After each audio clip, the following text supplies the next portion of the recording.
Hey everybody, it's me, Julz again. Yeah, I know I just did a review, not too long ago, and I'm still in the same outfit, same place, but I just thought, since I've seen a lot of new stuff lately, why not do more reviews? Just not in the same episode, because I don't want you guys to be bored.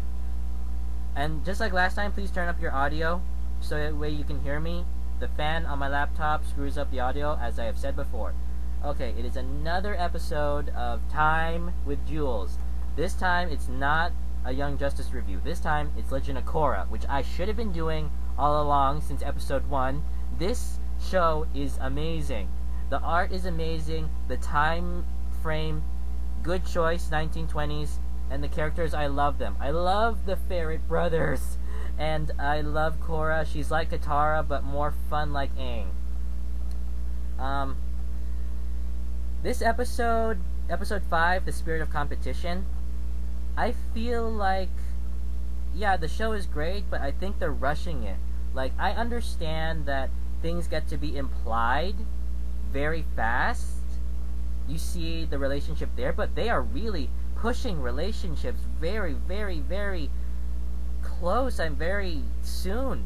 I mean, yeah, I know they must be like, what, 16 years old, and I'm very sure they're like horny teenagers, but still, this is a little bit of poor character development, pushing them together way too close. I mean, we already see a relationship, Asumi and Mako, but still, pushing Korra and Mako together so fast, and Bolin and Korra so fast.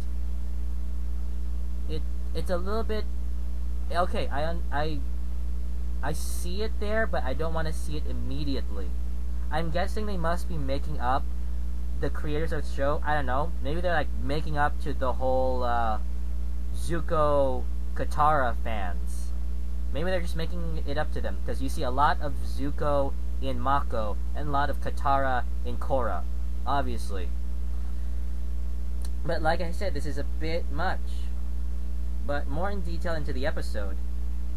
Korra, why would you take advice or even ask, or more likely, why would you ask for advice from Tenzin's kids? Seriously, they're crazy and unstable.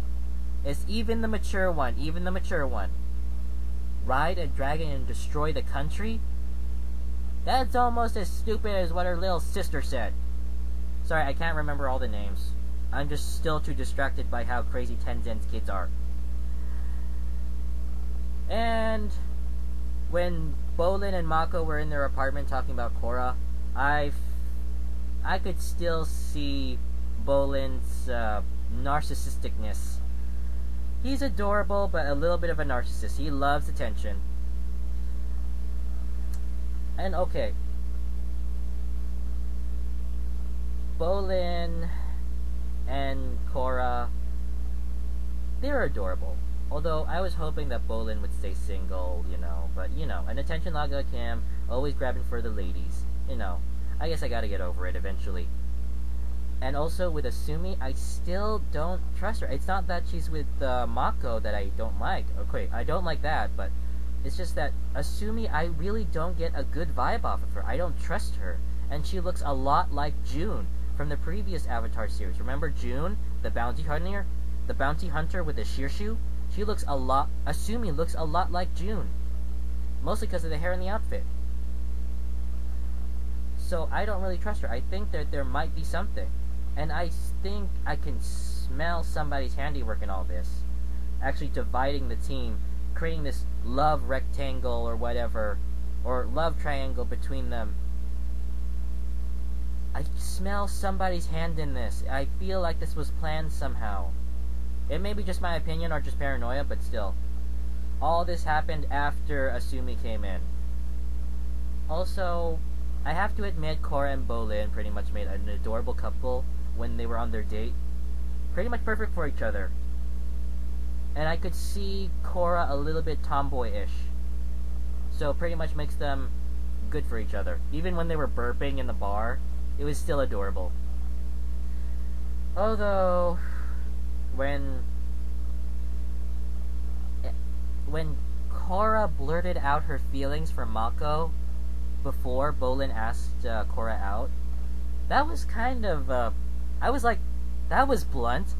I think we were made for each other, and or whatever. She blurted out her feelings like, yeah, say that after a match. Say that while he's dating Asumi. Yeah, that's not awkward at all. Like, you are so blunt, and you are so socially awkward. You do not know about relationships at all, huh? So sad for Korra.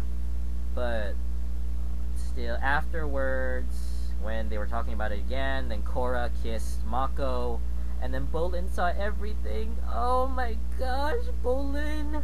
Oh my gosh! Oh, and you know, when Mako was turning around, I knew that Bolin must have been watching. And he had flowers in his hand, and oh, when he cried, oh, Bolin. Oh, I was so sad about that. Oh, he must be so heartbroken. Korra, you ruined everything. But like I said, this is kind of poor character development. They're rushing things too fast.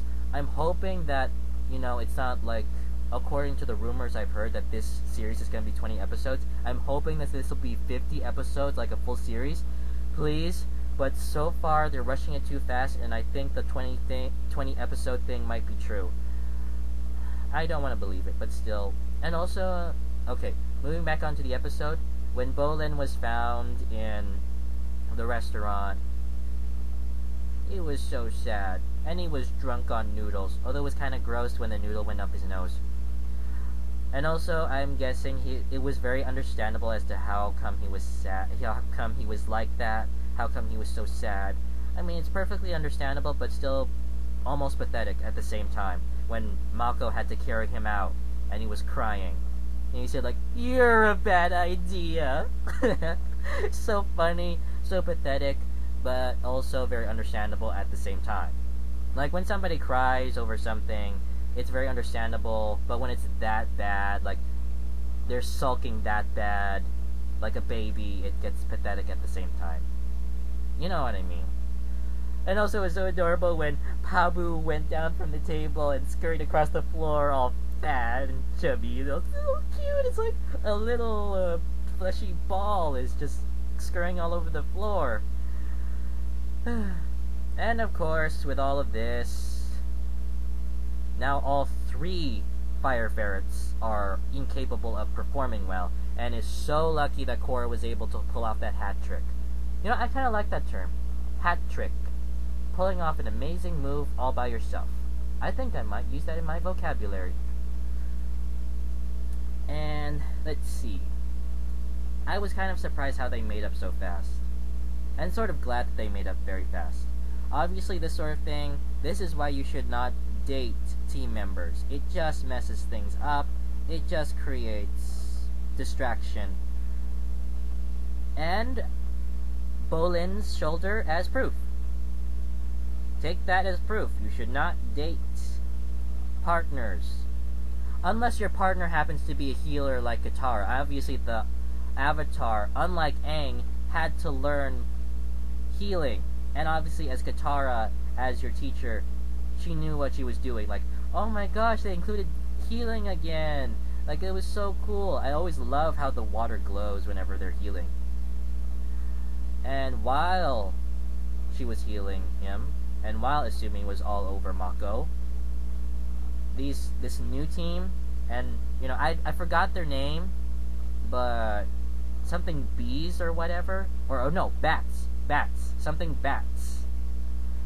That dude with the curly hair, oh my gosh, he's so smug. I hate characters like that. Like, he gets all the, like, he's the center of attention, he's the chick magnet, he looks all pretty, and he's so smug. Really. And he pretty much deserved it when Naga roared in his face. Technically, Korra didn't hit him, so they're not really in trouble. Naga just roared at him. But it's still kind of scary how their team won so quickly in one round. Oh my gosh, these are the guys that they have to face, and we didn't even have to see anything. That was even barely a few minutes, and they beat them bad. Okay, you guys really have your competition set out for you. But anyway, it was a good enough episode, but it was sort of good. you know, with the whole love rectangle thing, or love triangle, however you look at it. But it was still so sad. I know that they made up afterwards and they're still friends, but so sad when Bolin was crying.